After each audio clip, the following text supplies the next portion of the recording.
The Consulting Success podcast is powered by the Clarity Coaching Program. If you'd like to work directly with the Consulting Success team and receive personal coaching and support to optimize and grow your consulting business, marketing, and revenue, visit consultingsuccess.com to find out more and apply. Welcome to the Consulting Success Podcast. I'm your host, Michael Zapersky. In this podcast, we'll dive deep into the world of elite consultants, where you'll learn the strategies, tactics, and mindset to grow a highly profitable and successful consulting business. Hey everyone, welcome back to another episode of the Consulting Success Podcast. I'm your host, Michael Zapersky, and today I'm very excited to have Nikki Rausch joining us. Nikki, welcome. Thank you so much. I'm excited to be here and have this conversation with you. Yes. So Nikki, for those that aren't familiar with you and your work, you are a speaker, author, founder, CEO of Sales Maven, where you teach businesses how to sell without feeling uncomfortable. You successfully sold to the Bill and Melinda Gates Foundation, HP, NASA, and many other companies. You're also the author of a couple of books, but most recent, I believe, is The Selling Staircase, Mastering the Art of Relationship Selling. We'll talk more about that as we go on here. But what I'd like to do before we get into a lot of the good stuff that I think will be very practical, applicable, hopefully valuable and beneficial for everybody joining us, I'd love if you could give us a bit of background on how you got started. So before you started your consulting business and doing training, all that kind of stuff, what were you doing? What was kind of the original version of Nikki like? The original version was I was a salesperson for hire. So that was my career. I worked in the tech space and I worked the majority of my career at the manufacturer level. So selling to dealers and distributors of a product, different products, different companies that I worked for over the years, doing a lot of demonstrations, a lot of traveling. I was a road warrior. I say that my airline used to send me a Christmas gift every year. So that tells you how much I traveled. If you've ever gotten a Christmas gift from your airline, that shows like you're doing a lot of travel. So I think I was doing, 120 flights a year, 70 nights of hotel stays. It was just a crazy life. You were like that George Clooney. What was that movie with George Clooney? And there was some other actress. I can't remember who the name. Yes. Was it Up in the Air? I think it was called, or Up something. Up in the Air. Something. Yeah, I don't remember what it was called, but I know exactly what movie you're talking about. That was me. Right. Always going somewhere new. Yeah. All right. So you did that. Now I have to call something out right away because some people will just be listening and they won't see the video. They're going to hear your voice. And I think that's really what I want to hit on. You don't come across as being like, hey, let's get a sale done. I'm going to go out there and make sales happen. Like the stereotypical, right? Kind of like alpha male energy of sales and pushiness. And I know we're going to get into a lot of this, but was sales always something that you were excited to get into? Like, was this something that you were looking forward to? And that, like, how did you end up actually getting to sales? Because just listening to how composed you are, calm you are, like more of a serene voice, right? It doesn't jump out as being the typical, what you would imagine a salesperson would have. And so where did that sales kind of come from for you to get into sales and do it at those levels? So you've hit the nail on the head. I am definitely not your traditional salesperson. In the industry that I worked in, I mainly worked, it was a very male dominated industry. I was usually the only female salesperson on the sales teams that I was on, especially in the last 10 years of my career in that field. So I'm introverted. I tend to be shy. So I had to figure out how it was going to work for me. But I will say, I did have some upbringing that led me down this path. So my grandfather and dad owned a tool store. And at the age of 10, I worked in the tool store, like ringing up at the cash register and all through my teen years. And my grandfather, he loved to talk about money. He loved to make money. And he loved to talk about money. And so we had a lot of conversations. I spent a lot of time with them. And when I moved to Washington State, I grew up in Boise, Idaho. When I moved to Washington State, I had to get a job right away because I was newly married and I got to go back to school. I was going to finish my degree and I needed money to come in. And I got my first job working at a mall kiosk for a holiday season. And it was the first time that I ever made commission. So the job was minimum wage. It was way back in the old days where minimum wage was $4.25 an hour. And they had this commission structure that depending on how many hours you worked, you had to sell a certain amount. And once you sold over a certain amount, you would be paid commission. And so sometimes I was doubling and tripling and even doing better than that as to what my hourly wage was. So I got really hooked on this idea of like, wait, I can control how much money I make. just by being really good at what I do. So the commission piece was very attractive to me. And then when I was in college, it was a big, huge college project. Like 80% of our grade was around going out and digging into a company, getting a company to let us come in and interview people in all the departments and come back and do this huge presentation about this company. And the company that my partner picked was this tech company in this tiny little town in Washington State called Paulsbo. And they actually sold the third LCD panel ever made. The panel was I don't even know if you might be too young to remember these, but they sat on top of an overhead projector and they hooked up to a computer and you could see the image up on the wall. It was like this flat panel. So that's when I started selling. And again, it had this commission piece to it. And I got really excited about commission sales and what that would do for my life. And again, male-dominated industry, I had to find my own way. So when I went to the manufacturer level, I also started studying neuro-linguistic programming. I don't know if that's a new term. NLP, yeah. NLP, yeah. So I really dug deep into it because I thought this is going to make me a better salesperson. But what it really did was it made me a better communicator. It made me able to pick up patterns, language, the way that people spoke. It made me better at building rapport with people. So I really focus on this relationship side of sales and I've had a lot of success just being me and being strategic. Okay, so I want to come back. I have some notes here to ask you about the NLP stuff as well. And there's so much that we're going to unpack because I think this is going to be a very action-packed, valuable episode for people. But before we move forward, one thing I want to kind of clarify or get your perspective on. Do you feel that, in fact, because you are a woman, but back in the day, you're working in this male-dominated industry as a woman, in addition to that, you are the exact opposite, I'm guessing here, of the typical approach. So like the approach that you saw that was dominated by men, you didn't really like that approach. It didn't feel like it was right for you.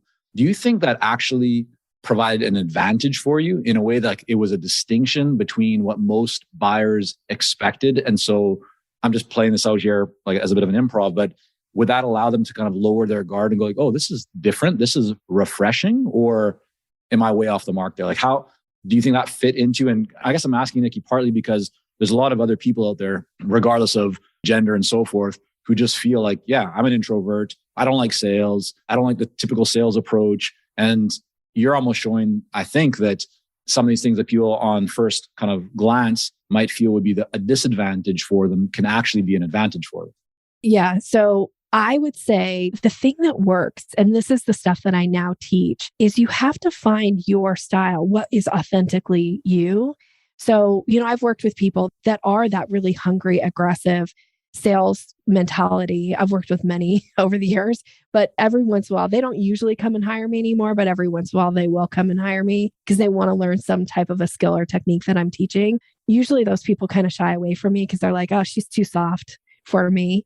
The thing is that whatever your style is, it's learning how to be strategic and find a structure. So I believe in structure, that there's a structure to excellence. It does come from my NLP background, that when you can find a structure and you can apply it in your business or in your life, you can get exceptional results if that structure is a proven structure.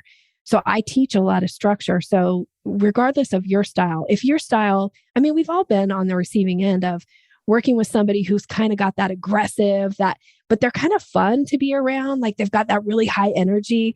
They're fun to be around. And when it's really authentic to them, it's okay. Like we go, that's kind of them. And that's right. Who they are. So I kind of like it.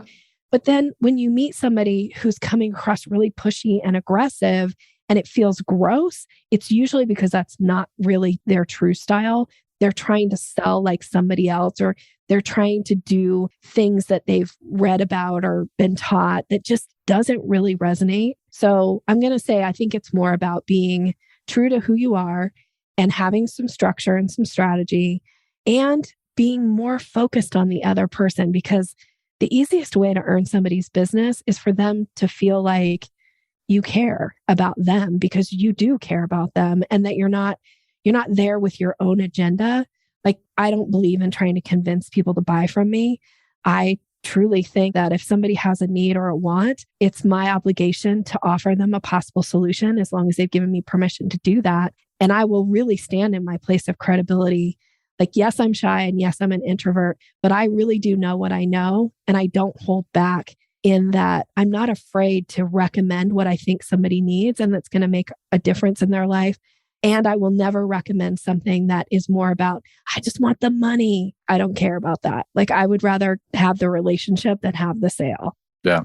So I just had Bob Berg on the podcast not too long ago here. Oh my gosh, I love him. Yeah. So Bob's an awesome guy. And so Go Givers is the book, kind of what made him very well known in many circles. And so, yeah, there's a lot of kind of overlap between what you're talking about and what he's talking about. And I've seen this play out with, I'd say, the best salespeople out there, the best people that are focused on sales or have had success in their businesses, that, yeah, they're focusing on value first, on serving first, not on transactional sales, which is where a lot of people get mixed up. And, I think it's partially understandable, especially if you're earlier stage in your business, because you're so hungry just to generate revenue that your mind tends to think like, I need to transact now. I need to bring in the business.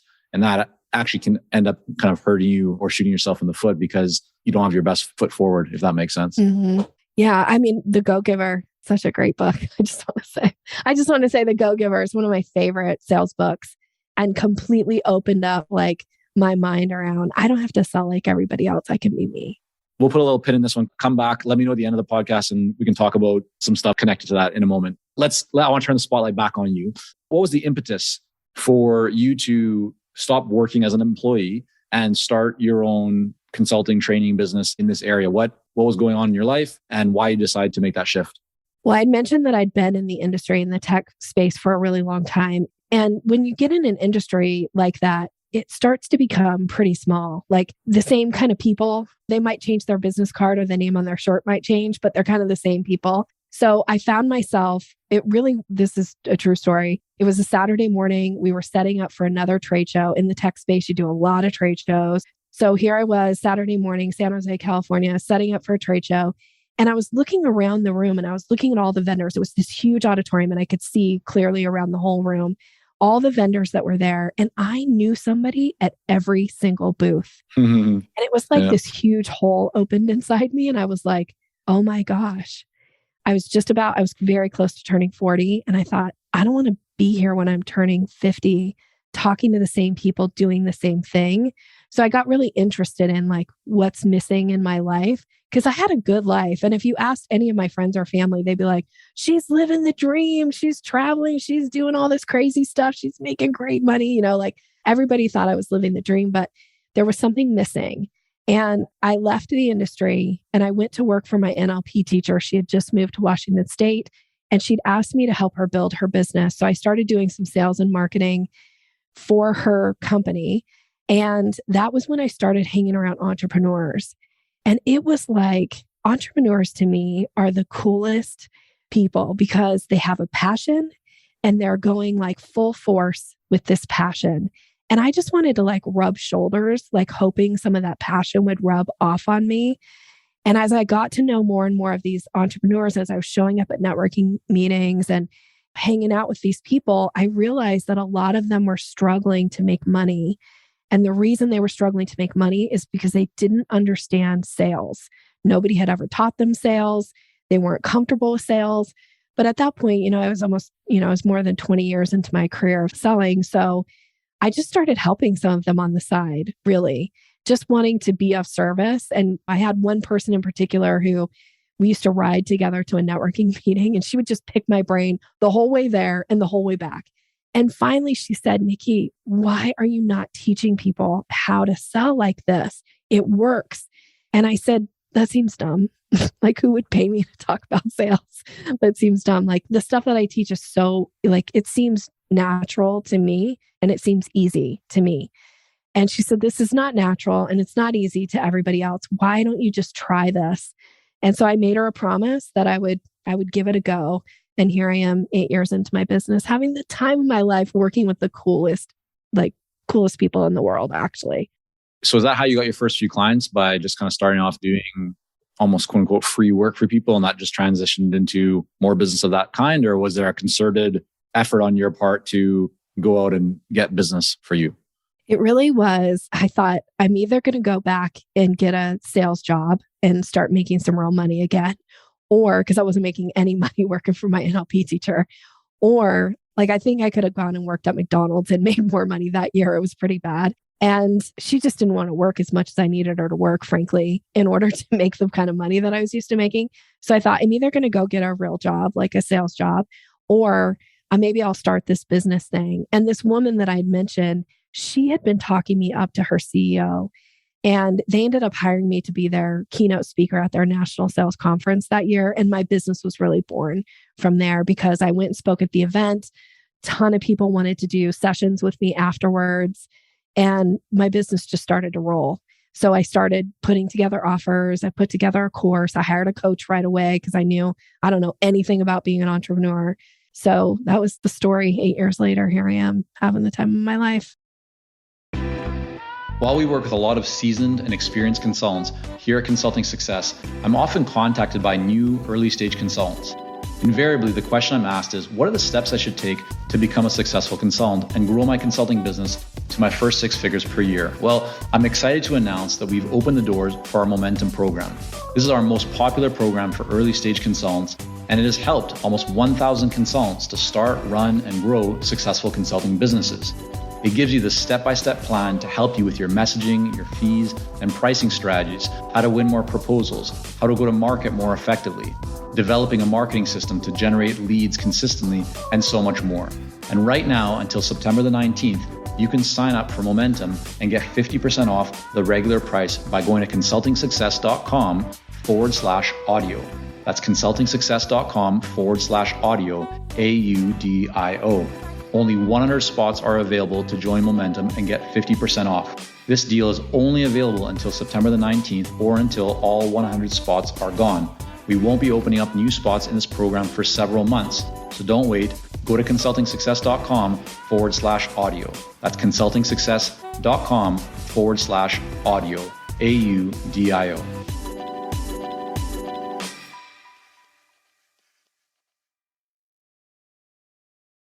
So let's dive into a little bit more around the actual nuts and bolts of sales, so you can kind of share some of the stuff that you're seeing working really well in the industry right now. Scripts. Do sales scripts have a place? Is it important to have them? I mean, do you find that there's a benefit to using sales scripts? And if so, like, when would people even think about, or should they be thinking about using them?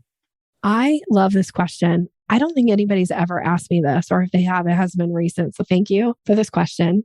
I will say I'm a little anti-formulaic type scripts where you say this, the customer's going to say this, and then you say this other thing, because that's not how conversation really works. So I like scripts. I like examples, and I give a lot of scripts to get people started in the conversation. So for instance, I teach it's really important that you have a structure to the questions that you're asking in a discovery process. Here are some potential questions, and some of these questions have to be very tailored to your business.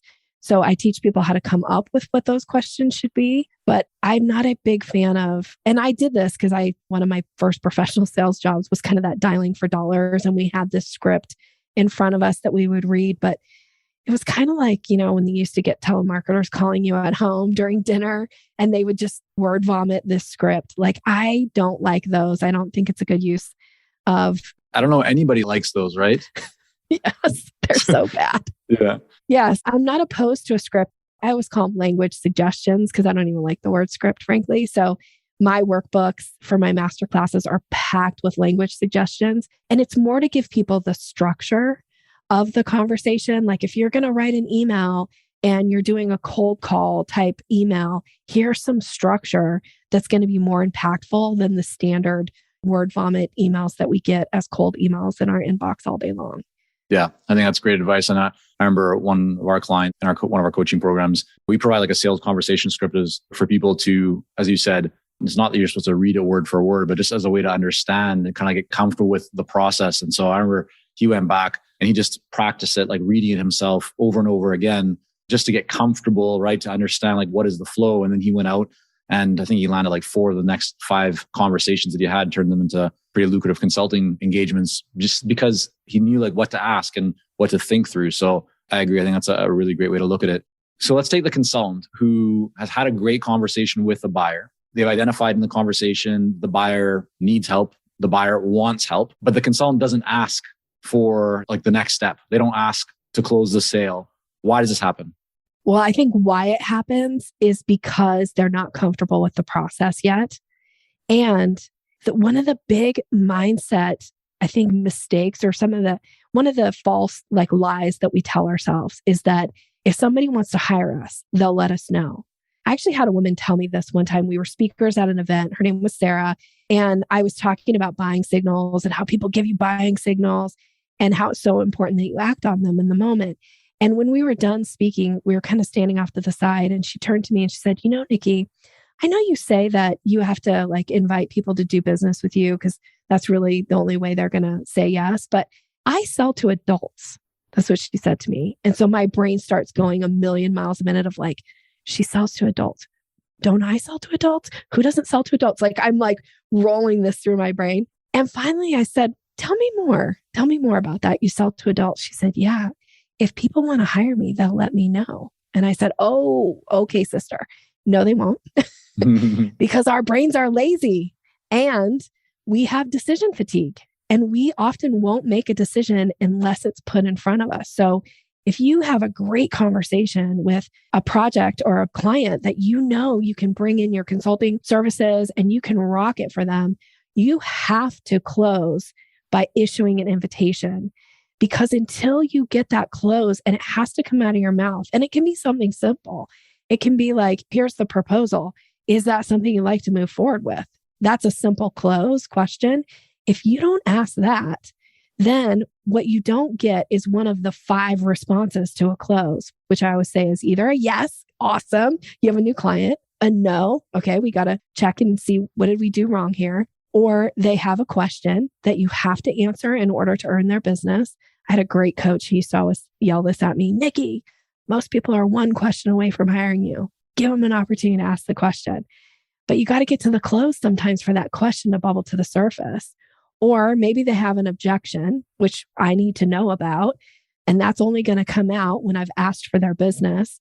Or the 5th thing, which I think happens more so than not, is people say, I need to think about it. And this is another place where I feel like people make a huge mistake in the selling process is they go, oh, okay, well, I'll call you next week and check in with you. No, if somebody says they need to think about it, let's make sure we have a call scheduled to review their decision and any other questions they have. So when someone says to me, I need to think about it, I say, great. About how much time do you think you'll need? Let's go ahead and schedule a circle back call now.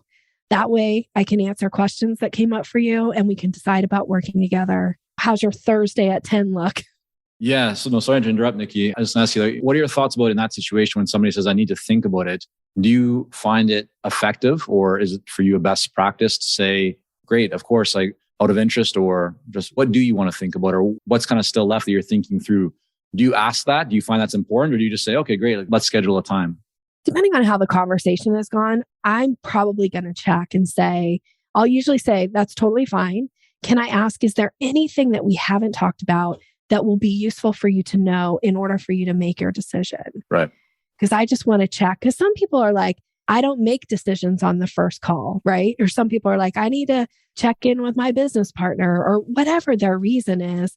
I'll honor the reason and I'll check to see, did I miss a step? Do they need something else from me? And if not, now by having it on our calendars, what I find is they actually do think about it and they'll usually make a decision to hire me oftentimes before we even get on that circle back call. They'll either say, no, I'm not going to hire her. So I'm going to cancel my appointment with her and there's no need to talk. Great. Now they're not wasting my time or theirs. Or they come to the call going, I've got one more question for you, Nikki, and then I'm in. Great. I have a very high close rate on my circle back calls.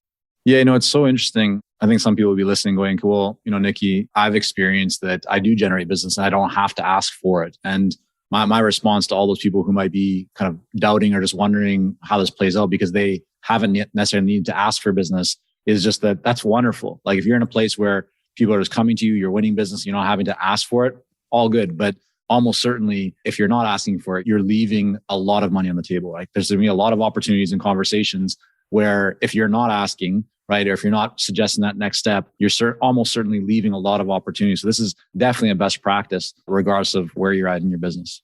I totally agree. Amen.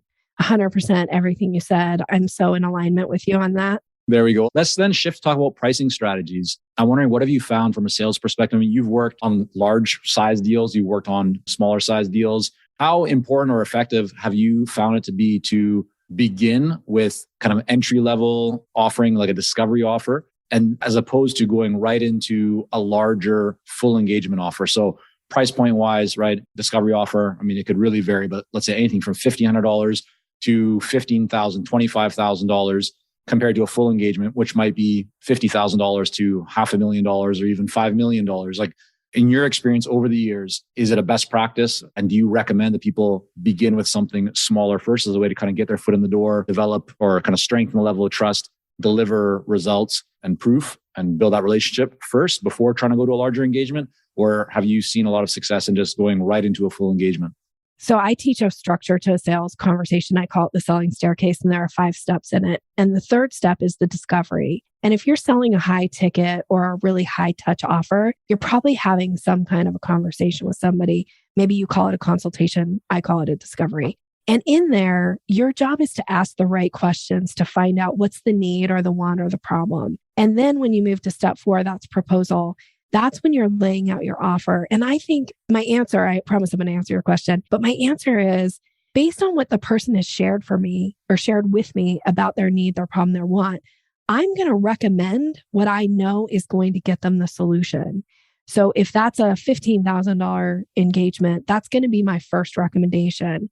If it's a $5,000 engagement, I'm not going to recommend the $15,000. So I'm going to recommend what they need, not what I think they can afford. And if they say, oh my gosh, $15,000, Nikki, that's not exactly what we had in mind, then I'll offer them a step down. Here's how we could get started together. Now, I have offers in my current lineup that range anywhere from, just being really candid, $27 up to $10,000.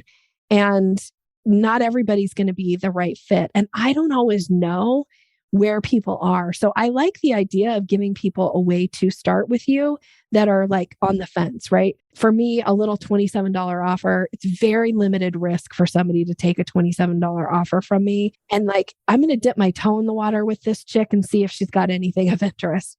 Now, I have turned $27 offers into $10,000 sales within a very short period of time because people will dip their toe in the water and go, I'd like some more of this. What's next? And I give them the next step, and then I give them the next step after that. So I think in your business, you should probably plan to have this tiered approach, and don't ever be afraid to recommend what you know somebody needs because you are the expert.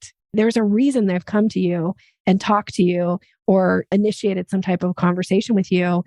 So be the expert. I only want to work with experts when it's my money on the line. So be the expert and recommend what you know they need. Let's talk about NLP. So, you mentioned this is an area that you got into relatively early, or at least before starting your business. Many people may not be familiar with what NLP is. You kind of referenced it a little bit, but why don't you kind of go ahead and give your definition or how you view what is NLP? And then we'll get into a little bit more of how you've applied it to your business.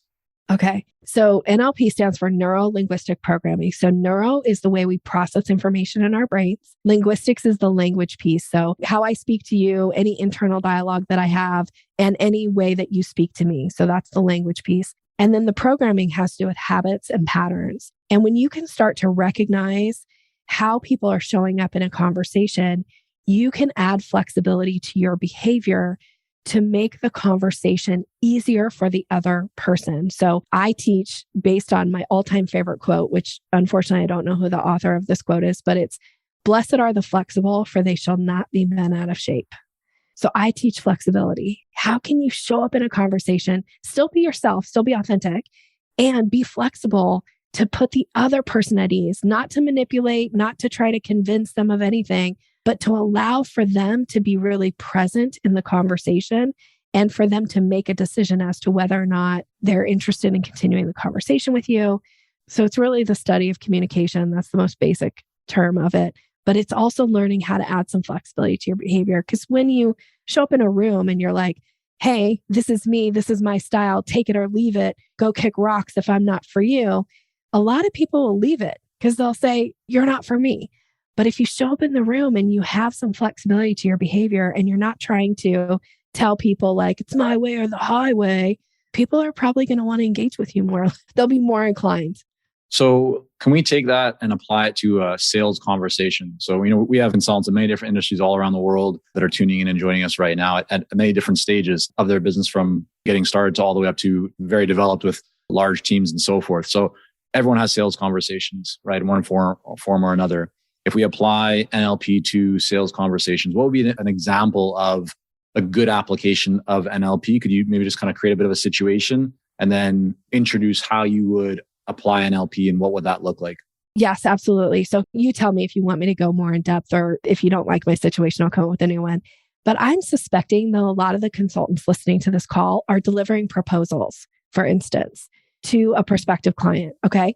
Now, in a proposal, one of the big mistakes that people make is they write their proposals from their perspective.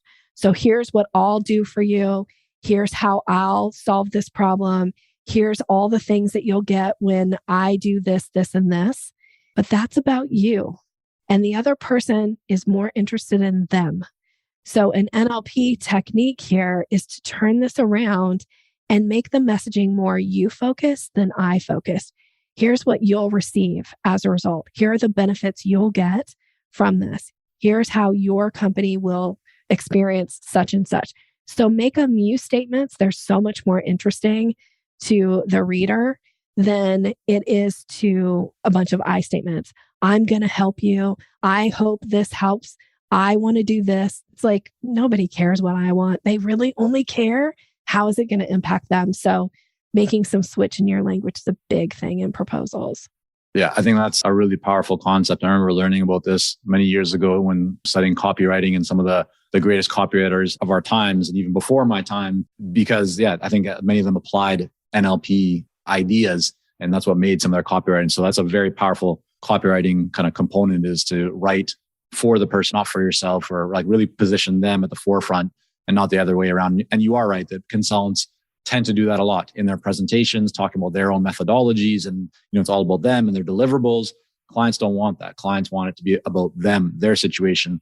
They might want to know what your deliverables are, but a lot more important, they want to know what will the outcome or results be, right? Well, what kind of value will be created for them? How will they be in a better place compared to where they are today? And so you want to focus on those things in your proposal. Before we wrap up, Nikki, I have a few more questions for you. And one is, so you've been building your business now for several years. What are one or two kind of habits that you bring into your life on a regular daily basis that you find really help you to maintain higher levels of performance and productivity and focus and success? Anything that you do as a human being to kind of stay at the top of your game? Well, one of the things that I do is I invest a ton of money and time in my own personal and professional development. So I've been doing that since the very beginning of my business. Actually, I did it obviously through my studies of NLP, because none of the companies I ever worked for wanted to pay for any of my trainings. Do you think about that in terms of like a percentage of your overall like annual revenue? Or is there any kind of framework or structure that you have for how much you're going to invest each year? I'm going to say that if you ask my CFO, I think her and I have gone back and forth about this, that it can be anywhere from 10 to 20%, depending on the year. So I'm pretty serious about investing in myself. And I try to put myself in rooms and around people that I feel like I'm I know this is going to sound mean, and I don't mean this negative to me, but one of my coaches said this to me one time, because I was telling him, gosh, I'm so uncomfortable in this room. These people are so much more successful. He's like, congratulations, you're the dumb poor one in the group. That's who you want to be. So I really do try to put myself in rooms where I'm very uncomfortable and I feel very stretched by being around people who've achieved things that I have either not yet achieved or I just haven't reached that level of success. So that's one thing I do every day, frankly, is I put myself there. And then the other thing that I do, which is more for my mental health, is I take walks along the Boise River. And I find that to be a real place of peace, calm, and clarity for me. Love it. And then how about over the last 6 months, a book that you have read or listened to, fiction, nonfiction, just anything that you've really enjoyed that you think others might also enjoy? So I did just read not too long ago, Atlas of the Heart, which is Brene Brown's new book, and it talks about emotion and how those show up. And I do think that is super important and relevant to sales, but I also think it's really relevant to how we interact with people. And then I just started reading a book that was recommended by one of those people who's stretching me to be around and hang out with this person. And I think it's called The $100 Million Offer. And I just started reading it. Hormozy. Yes. I like it. I'm not reading it. I'm actually listening to it on Audible. And I'm totally down with some of these concepts that he's talking about. All right. We'll link that up in the show notes. And then most importantly, Nikki, thank you for coming on here today and sharing with us some of your journey and your story and your best practices. I want to make sure that people can learn more about you and everything that you have going on. What's the best place for them to go to do that? Well, the easiest way is if I wrap this around a gift, maybe for your listeners. So I like to give when I get to come on and be in front of somebody's audience. So I have an ebook. It's called Closing the Sale. It kind of talks through the last 3 steps of the selling staircase. It gives some language suggestions or scripts if you want. And it's all about boosting your confidence in that close. So you can get that by going to my website, which is yoursalesmaven.com, and then /consulting. So this is very specific for your audience. There we go. Okay. We will have that linked up. Again, Nikki, thank you so much for coming on here today. Thanks for having me. Thank you for joining us on this episode of the Consulting Success Podcast. For more episodes and to subscribe, rate, and leave a review, head on over to iTunes. And if you'd like to develop consistent lead flow and a highly profitable consulting business, learn more about our coaching programs at consultingsuccess.com.